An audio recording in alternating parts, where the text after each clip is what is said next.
Hello everyone, good day. Welcome to my YouTube channel. So for today's video, we will tackle about forces and motion, specifically friction. So today, we will tackle friction. Before anything else, let's define what is friction. Friction is a force that resists the relative motion or tendency of such motion of two surfaces in contact. In simple term, friction acts as an opposing force. So there are two main types of friction. Static friction, which is the force that resists the initiation of sliding motion between two surfaces. And second is the force that resists movement once the object is already sliding along the surface. So friction is the opposing force. So the static force is the one that resists the initiation of sliding motion. So it means yung static force is yung floor. It is the one who resists the initiation of sliding the object. For example, dito we have a wood, blocks of wood. So yung static force is yung floor. Siya yung nag-stop sa pag-initiate ng movement sa isang object. So in simple term, it is the one who stops the initiation of the motion. So for example, if pupush natin yung object dito. So yung static force is yung nag-stop. So if na-push na natin yung object at nag-stop tayo ng sa pag-apply ng force. So yung kinetic force is the one that resists the movements of the object. So kumbaga siya yung nagpapastop sa movements ng isang object kagaya nito. The reason why it stops because of the kinetic force. So in this point, if we push the wood, if yung greater yung applied force natin at maliit lang yung friction force kasi hindi naman sobrang rough yung floor, so malaki talaga yung tendency na mag-move yung isang object. And also it moves a certain point. And let's check the sum of forces and values and the masses and also the speed. So there are some factors that influences the friction and that influences the movement of an object. First is its weight, and second is the applied force. Bakit kaya na-influence ng weight sa pag-push natin ng isang object? Kasi pag ipupush natin ng isang object, pag magaan lang siya, malaki yung applied force natin. So mas greater yung applied force natin kumpara sa friction force. Kumbaga pag ipupush natin to,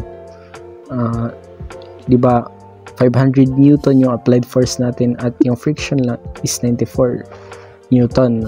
So malaki talaga yung tendency na mag-move ang object.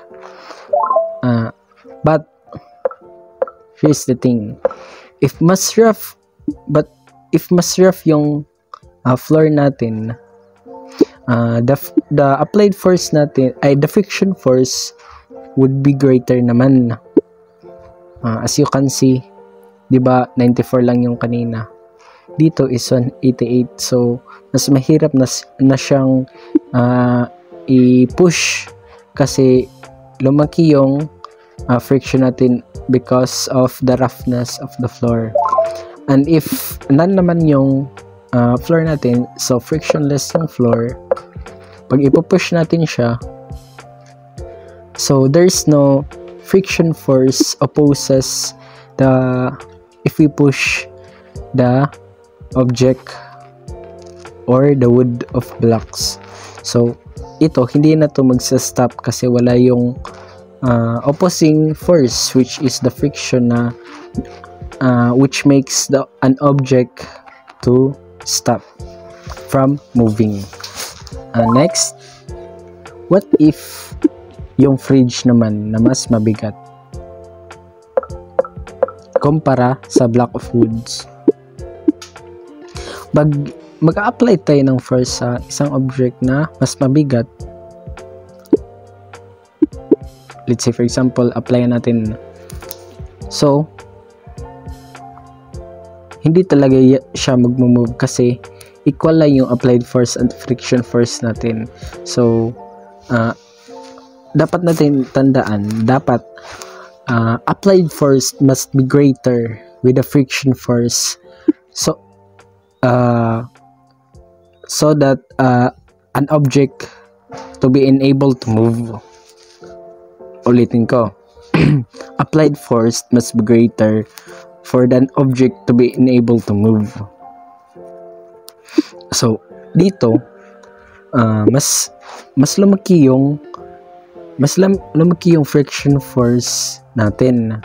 Why? Kahit na parehas lang yung friction natin, yung roughness ng floor natin, ang nag-i-influence naman sa kanya is yung bigat ng isang object. Kasi lumaki yung bigat niya, so mas it is difficult talaga na maipupush siya kasi mabigat siya.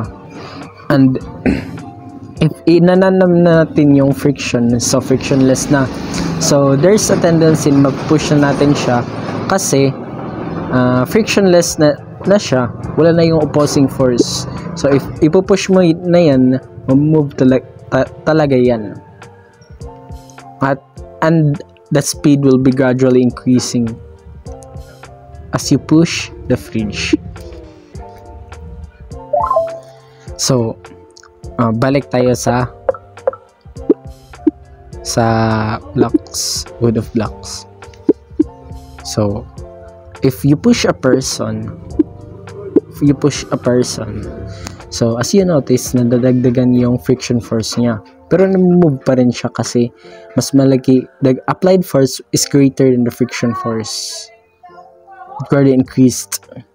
So if we increased also the roughness of the floor, as you notice, the friction force also increases.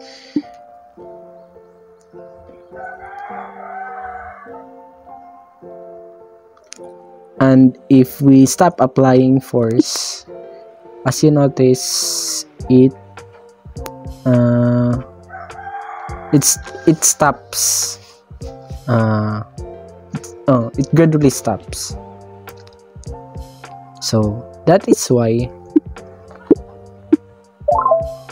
friction is influenced by the roughness of the floor, the weight of an object, and the applied force.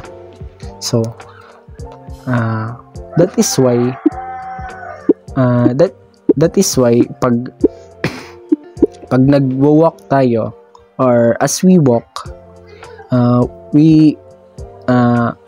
our feet stays on the ground. So hindi tayo nasa slide kasi may friction may friction yung ground at saka feet natin, so it makes grip and it makes our